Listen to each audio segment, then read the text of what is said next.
ॐ भूर्भुवः स्वः तत्सवितुर्वरेण्यं भर्गो देवस्य धीमहि धियो यो नः प्रचोदयात्।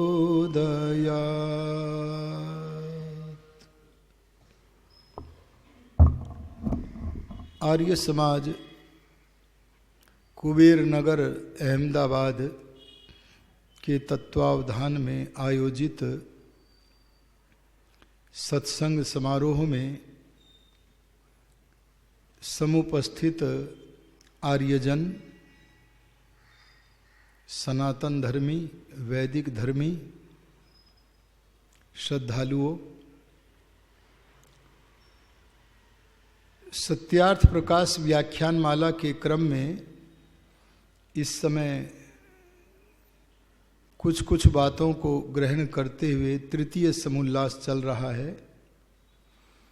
इसमें माता पिता का कर्तव्य है कि बालक को पाठशाला में भेजने से पहले गायत्री मंत्र अवश्य सिखा देवें।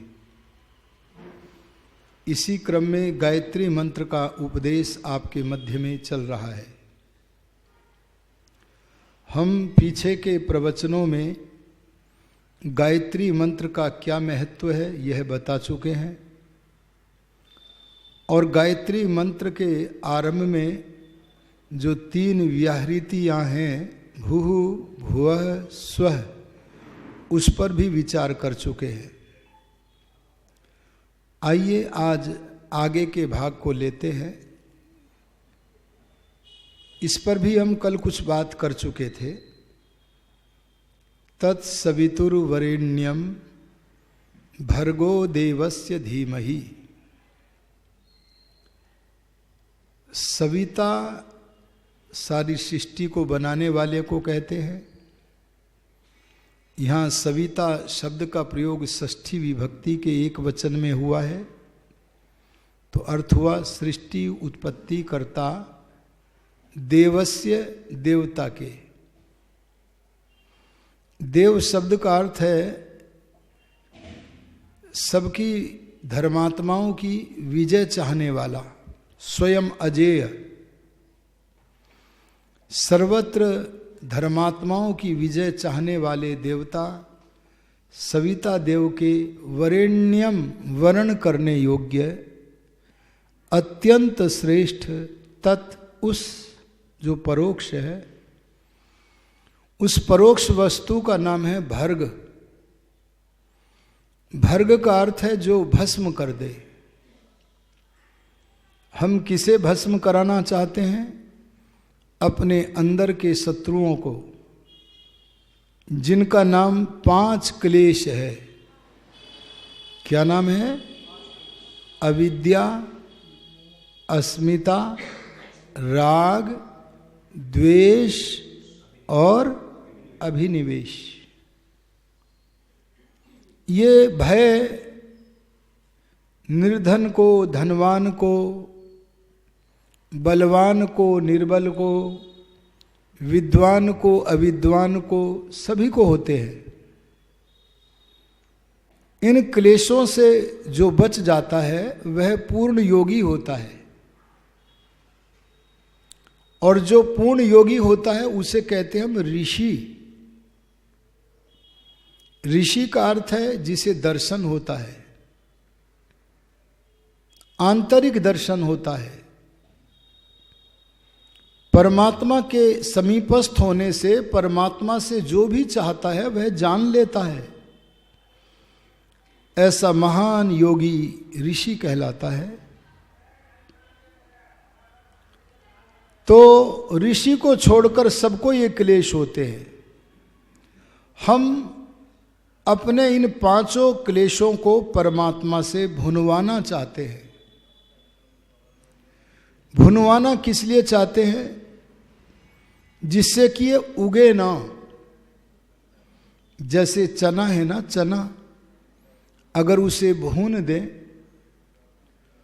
और खेत को अच्छी तरह तैयार कर लें, उचित मात्रा में पानी हो, मिट्टी सूखी ना हो और खाद भी डाला हो, उसको जोता भी अच्छी प्रकार से हो, पूरी तरह तैयार हो खेत। उस खेत में यदि हम भुने हुए चनों को डालेंगे तो उगेगा या नहीं उगेगा? नहीं उगेगा। ऐसे ही हमारे जो अविद्या आदि 5 क्लेश हैं, अगर उन्हें हमने भगवान के ज्ञान की अग्नि में दग्ध कर दिया है तो दग्ध बीज की भांति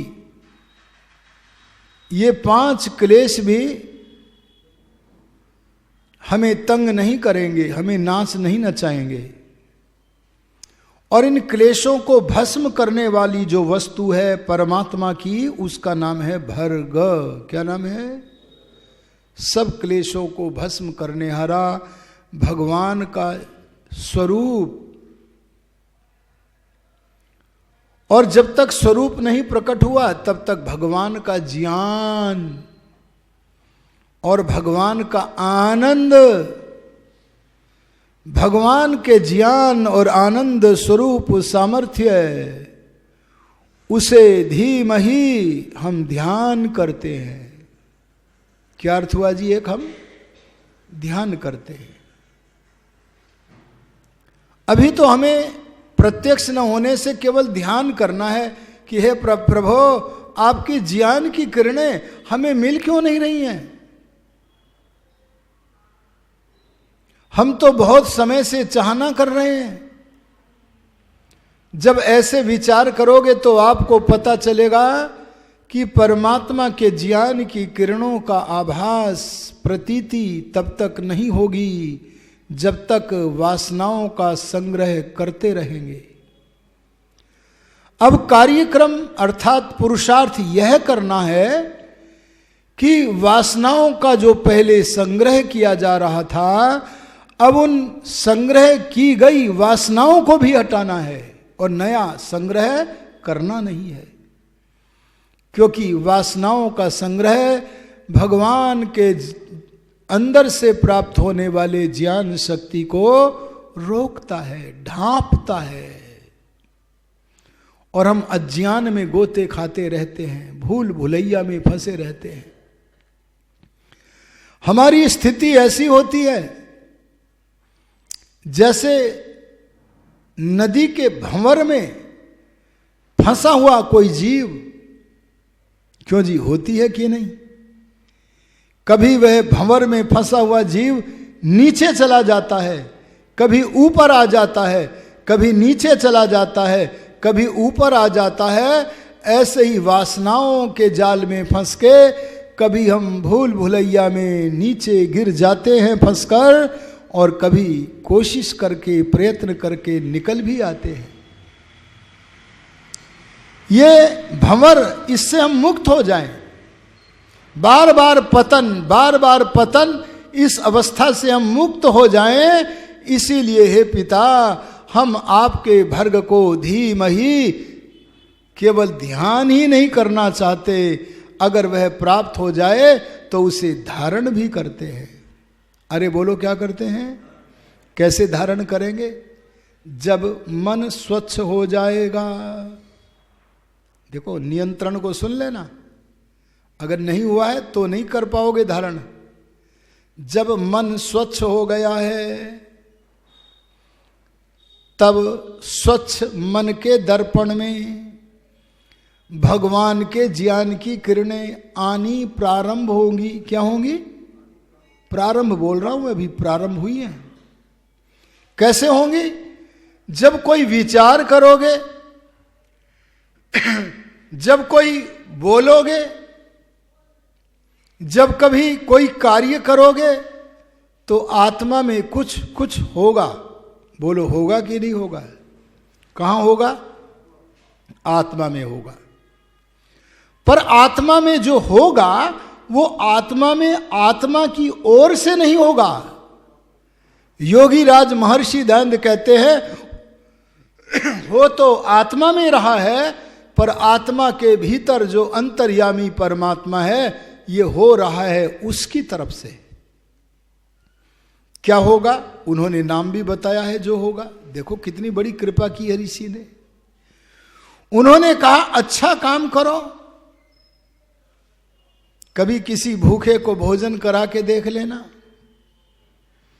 कभी किसी सर्दी में ठुठुरते हुए व्यक्ति के ऊपर कंबल डाल करके देख लेना, कोई भी पवित्र कार्य करके देख लेना, तब भीतर से अभय भय का भाव हो जाएगा।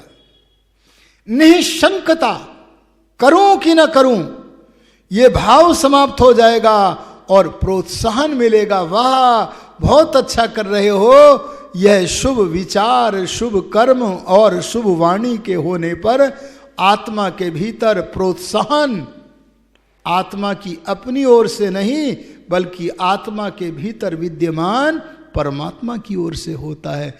इसी ज्ञान का नाम क्या है? भर्गः। यह हमारी वासनाओं को, हमारी अविद्या आदि क्लेशों को भस्म कर देगा। इससे पहले तो वासनाओं में ऊपर नीचे भंवर में फंसे हुए कभी ऊपर कभी नीचे चलते रहोगे। ये टेक्निक बता रहा हूं मैं वैदिक। इसलिए कार्यक्रम ये बनाओ, वासनाओं को संग्रह तो करना ही नहीं है। जैसे आपके मन में बेटी के लिए प्यार होता है, वही प्यार हर बेटी के लिए हो। जैसे आपके मन में अपनी बहन के लिए प्यार होता है, वही प्यार हर नारी के लिए हो। जैसे आपके मन में अपनी माता के लिए प्यार होता है, वैसा ही प्यार, वैसी ही श्रद्धा, आहा बड़ों के लिए जब प्यार होता है तब उसका नाम बदल के हो जाता है श्रद्धा। बोलो क्या हो जाता है? किसी कवि ने बड़ा अच्छा लिखा है, मातृवत परदारेषु परद्रव्येषु लोष्ठवत आत्मवत सर्वभूतेषु यह पश्यति स पश्यति। सच्ची दृष्टि कौन सी है?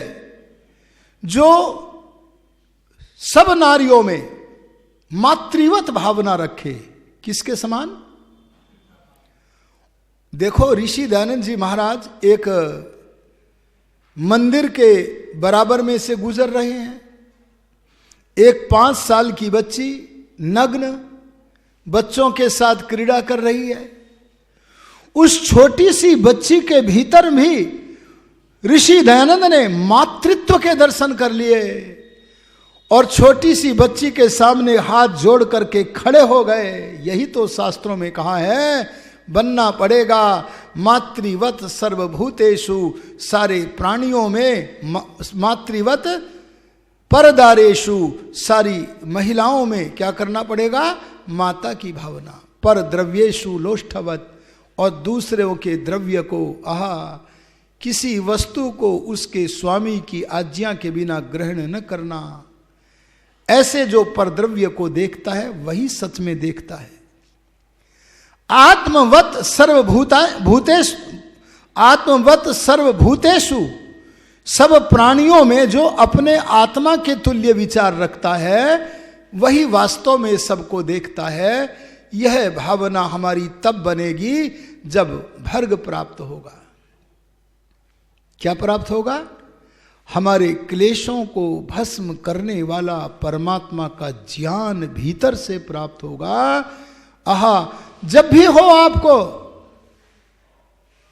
क्या हो? अच्छे करने में अभय, निशंकता, आनंद, उत्साह जब भी हो उसे धारण कर लो। और बुरे कर्म करने में भी होगा, कुछ कुछ होगा। क्या होगा? भय। क्या होगा? शंका, करूं कि ना करूं। और क्या होगा? लज्जा, हाय मैं क्या कर बैठा। ये अंतर्यामी की जो शिक्षा है, इसका नाम है उन लोगों के लिए जो अभी योगी नहीं है पर सज्जन है, मन पवित्र हो रहा है। उन लोगों को इस स्तर का जो ज्ञान प्राप्त होता है, अरे बोलो उसका भी नाम क्या है? भर्ग। बोलो क्या है? बोले इस भर्ग को धीमहि हम ध्यान ही नहीं करते, बल्कि जब प्राप्त होने लगता है भर्ग तो हम उसे धारण भी करते हैं, आत्मा परमात्मा की आज्ञा के अनुसार वर्ताव भी करने लगते हैं। अंत में कहा प्रार्थना वाक्य, धियो यो नः प्रचोदयात्। यह माने जो परमात्मा, अरे बोलो यह माने, एक एक शब्द का अर्थ बता देता हूं। यह माने जो भगवान, मेरी नहीं, केवल मेरी नहीं, न हम सबकी। जब तक हम भगवान से दूर थे तब से प्रार्थना करते थे, भगवान मुझे यह वस्तु दे दो, भगवान मुझे यह वस्तु दे दो। लेकिन जब मैं भगवान के निकट बढ़ता चला गया तो सारे प्राणियों में मेरी ही आत्मा है, मेरे जैसी आत्मा है, मेरी नहीं मेरे जैसी आत्मा है। आहा, ये सब मेरे भाई बंधु हैं, यह भावना मेरे में जग गई। तब मैं अपने लिए ही नहीं बल्कि सबके लिए कामना करता हूं। और क्या कहता हूं, यह जो परमात्मा, नह माने हमारी, धी माने बुद्धि, धिय माने बुद्धियों को क्या करे, प्रचोदयात्। परमात्मा हमारी बुद्धि को प्रेरणा करे। अरे बोलो क्या करे, भगवान प्रेरणा करता है। अच्छा, अच्छी प्रेरणा करता है कि बुरी? बुरी क्यों नहीं करता? क्योंकि परमात्मा पवित्र स्वभाव वाला है। वह अपने स्वभाव के विरुद्ध भला गलत प्रेरणा कैसे कर देगा? हां, मनुष्य अगर कोई गलत होता है तो वह अपनी दुष्टता के कारण, अपवित्रता के कारण हमें गलत प्रेरणा कर देता है। कई बार हमारी हानि करने की इच्छा वाला व्यक्ति भी हमें जानबूझकर गलत प्रेरणा कर देता है, पर भगवान तो सदा हमारा कल्याण चाहते हैं। अरे पवित्र स्वभाव वाले हैं, इसलिए उनकी प्रेरणा तो होती है, पर किसके लिए? उत्तम गुण। किसके लिए? उत्तम गुण, उत्तम कर्म, उत्तम स्वभाव के लिए भगवान की प्रेरणा होती है। उससे हम कहते हैं, हे पिता हमें उत्तम गुण कर्म स्वभाव में प्रेरित करो। ये जो प्रार्थना हम कर रहे हैं कि हे परमेश्वर प्रेरित करो, तो इस प्रार्थना करने वाले से पूछिए, आप ये प्रार्थना क्यों कर रहे हो कि प्रेरित करो? क्या भगवान ने प्रेरणा देने का काम बंद कर दिया था? अरे बोलो, तो प्रार्थना क्यों कर रहे हैं?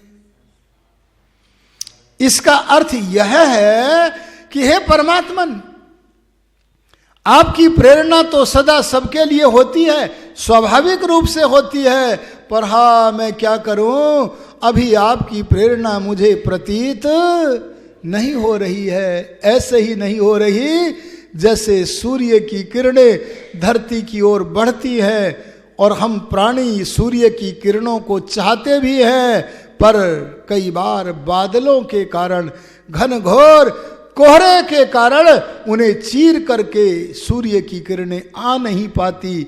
हे पिता, आपकी प्रेरणाओं की भी दाल नहीं गल पा रही है। मेरे और आपके बीच में एक काले मन की दीवार है। ये काला मन कालिमा को समाप्त करके स्वच्छ हो जाए। अगर मैं इसे स्वच्छ कर सका, आपकी कृपा से कर सका, तो आपके ज्ञान की प्रेरणाएं मुझे भी सुलभ हो जाएंगी, यह कामना करता हूं। अच्छा बताओ, भगवान ने हमें बुद्धि जो प्रदान की, यह तत्व भगवान ने हमें शुद्ध दिया था या अशुद्ध दिया था? अरे बोलो। अच्छा, एक दूसरा प्रश्न और पूछता हूं, हमारा मन चंचल है या शांत है? अरे भगवान ने हमें मन चंचल दिया है कि शांत दिया है? शांत दिया है। वाह, बहुत अच्छा। ध्यान देना, भगवान ने हमारा मन शांत दिया है, पर आज संसार के लोगों से पूछ लो कि मन स्वाभाविक रूप में, अब मैं नया प्रश्न करता हूं, मन स्वाभाविक रूप में अपने रूप में शांत वस्तु है या चंचल वस्तु है? जी चंचल भी बोल रहे हैं। सच पूछो तो मन स्वभाव से शांत है, उपद्रव रहित है, परंतु इस मन के भीतर हमने कुछ गंदुए वस्तुएं प्रविष्ट करा दी हैं। उन गंदी वस्तुओं के कारण परमात्मा का दिया हुआ जो उपद्रव रहित शांत मन था, हमने अपने हाथों से उसे चंचल कर दिया है और तमोगुण से युक्त भी कर दिया है। देखो, जब अंतःकरण में, अंतःकरण का ही एक कोना मन है, अंतःकरण का ही एक कोना बोलो बुद्धि भी है, चित्त भी है। इसमें अगर हमने तमोगुण भर दिया, क्या भर दिया? तमोगुण, समझ गए ना? अगर ये शरीर में भर दो, अगर ये मन में भर दो, तो तमोगुण का दूत आता है सबसे पहले। क्या आता है जी? दूत का नाम जानते हो? तमोगुण का दूत कौन है? शास्त्र कहते हैं तमोगुण के दूत का नाम है आलस्य। अरे बोलो क्या है? आलस्य है। सत्संग में जाने को मन नहीं करता, सवेरे उठने को मन नहीं करता, और ये आलसी मन आत्मा को भूल भुलैया में डालता है। और देखो कैसा उल्टा उपदेश करता है। क्या कहता है? जैसे योगियों का समय ब्राह्म वेला में बहुत उत्तम है, ऐसे ही आनंद की नींद लेने के लिए भी यही समय उत्तम है, अतः इस समय अवश्य सो। बोलो, भूल भुलैया में डाल रहा है कि नहीं डाल रहा? ये आलस्य तमोगुण का दूत है। अरे बासी भोजन फ्रिज में रखा हुआ करोगे, अरे भैंस का दूध पियोगे, और भी नाना तमोगुणी वस्तुओं को गीता में पढ़ लेना, मनुस्मृति में पढ़ लेना। उन वस्तुओं का यदि सेवन करोगे, भगवान ने तो तमोगुणी वस्तु भी बनाई है, रजोगुणी वस्तु भी बनाई है, सात्विक वस्तु भी बनाई है, तो उनसे तमोगुण बढ़ेगा। और एक बात और बताता हूं, अगर शरीर में, मन में तमोगुण भर गया, तो ये हमारा व्यक्तिगत मन, सर्वव्यापक सबके मन से, यानी समष्टि मन से, देखो मन दो हैं, एक व्यष्टि एक समष्टि। व्यष्टि माने एक, आप बाग में चले जाना तो एक पेड़ को क्या कहोगे? व्यष्टि। और सारे पेड़ों को मिला दो तो क्या कहोगे? समष्टि। समझ गए कि नहीं समझ गए? ऐसे ही हमारा मन जिस वस्तु से अपने अनुकूल सामग्री खींचता है, किसका मन? मेरा कह लो, अब अपने अपने को क्या कह लो? मेरा मन। जहां से अपने अनुकूल शक्ति को खींचता है वह है समष्टि मन। अरे बोलो क्या है? मेरे मन पर मेरा अधिकार है, कब्जा है, पर समष्टि मन पर मेरा नहीं, भगवान का कब्जा है। और उस समष्टि मन का नाम शास्त्रों में कहा है महत तत्व। अरे बोलो क्या कहा है? भगवान ने जब संसार को बनाना प्रारंभ किया तो प्रकृति से सबसे पहले जो वस्तु बनाई, क्या बोला मैंने? आगे और बनेंगी, पर सबसे पहली जो वस्तु बनाई ना, उसका नाम क्या है? महत तत्व। अरे ये सबसे बड़ा है क्योंकि पहले पैदा हो गया है, इसलिए इसका नाम क्या है? महत तत्व। और जोड़ दो, महत तत्व। तो ये महत तत्व नाम का जो पदार्थ है वह आकाश मंडल में सर्वत्र सूक्ष्म रूप में भरा पड़ा है। अरे अगर हमने बासी भोजन खाया, तमोगुणी भोजन किया और मन में गंदे विचार किए, वाणी से गंदा बोला, कर्म से गंदा बोला, तो ये मन अपने कर्म के अनुसार उस महत तत्व में से गंदी सामग्री तमोगुण को खींचेगा। बोलो खींचेगा कि नहीं खींचेगा? इस विज्ञान को समझ रहे हो कि नहीं समझ रहे हो? वहां से अपने जैसी वस्तु खींचेगी और आपका मन और काला होता चला जाएगा। अगर हमने रजोगुणी काम किए, अरे बोलो कौन से काम? मैंने देखा कि एक व्यक्ति प्रातःकाल जलपान के समय किसी से पूछता है राजनीति की बात, तो दूसरे ने कहा नहीं, अभी प्रातःकाल का समय है, भगवान की बातें होनी चाहिए, राजनीति की बातें बाद में कर लेंगे। बोलो शांति थी कि नहीं? ध्यान देना, रजोगुणी अगर मन होगा तो महत तत्व में से, अरे गगन मंडल में सर्वत्र भरे हुए महत तत्व में से हम, और जब रजोगुण को खींचेंगे तो बोलो मन चंचल होगा कि नहीं? अरे बोल दो। रजोगुणी मन हमें प्रेरणा सुनने नहीं देगा। और एक है सत्वगुण। अगर हम शुभ विचार करते हैं, अगर हम शुभ वाणी बोलते हैं, शुभ व्यवहार करते हैं, तो हमारा मन, अरे हमारी बुद्धि उस महत तत्व में से परमात्मा की कृपा से सत्वगुण को पकड़ के खींचेगा। और जब खींचेगा तो हमारा मन क्या बनेगा? सत्वगुण। समय हुआ कल बताएंगे। धियो यो न प्रचोदयात की भूमिका तो आज बना दी है, पर कल बताएंगे कि मन की, बुद्धि की 3 अवस्थाओं का वर्णन, और उन 3 अवस्थाओं को सुनने योग्य है। जिसने नहीं सुना उसे नुकसान होगा। समय पर कल पधारिएगा, हम बताएंगे कि भगवान की प्रेरणा की स्थिति तमोगुणी बुद्धि में कैसी होती है, रजोगुणी बुद्धि में कैसी होती है और सात्विक बुद्धि में कैसी होती है। इसका विवरण धियो यो नः प्रचोदयात इस वाक्य के द्वारा कल श्रावण करेंगे। ओम द्यहुः शांतिरंतरिक्षं शांति पृथिवी शांतिरापः शांतिरोषधयः वनस्पतयः शांतिर्विश्वे देवाः शांतिर्ब्रह्म शांतिः सर्वं शांति शांतिरेव शांतिः सामा।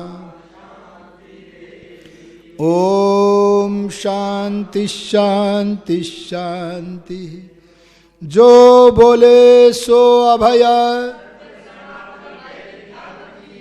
ब्रह्मर्षि विरजानंद महाराज की, नवयुग प्रवर्तक महर्षि दयानंद महाराज की, योगीराज स्वामी आत्मानंद महाराज की, मर्यादा पुरुषोत्तम श्री राम की, योगीराज श्री कृष्ण महाराज की, आर्य समाज सत्य सनातन वैदिक धर्म की। सबको अभिवादन, नमस्ते जी। अब आपकी उपस्थिति बढ़ने लगी है, कुछ ऐसा प्रयास करो कि इन आर्य समाज कुबेर नगर वालों की कुर्सियां कम पड़ जाएं। ऐसा प्रयास करो और लेके आओ। हाँ, गंगा को ज़्यादा से ज़्यादा लोगों तक बहने दो, आपको पुण्य मिलेगा, भगवान का आशीर्वाद मिलेगा।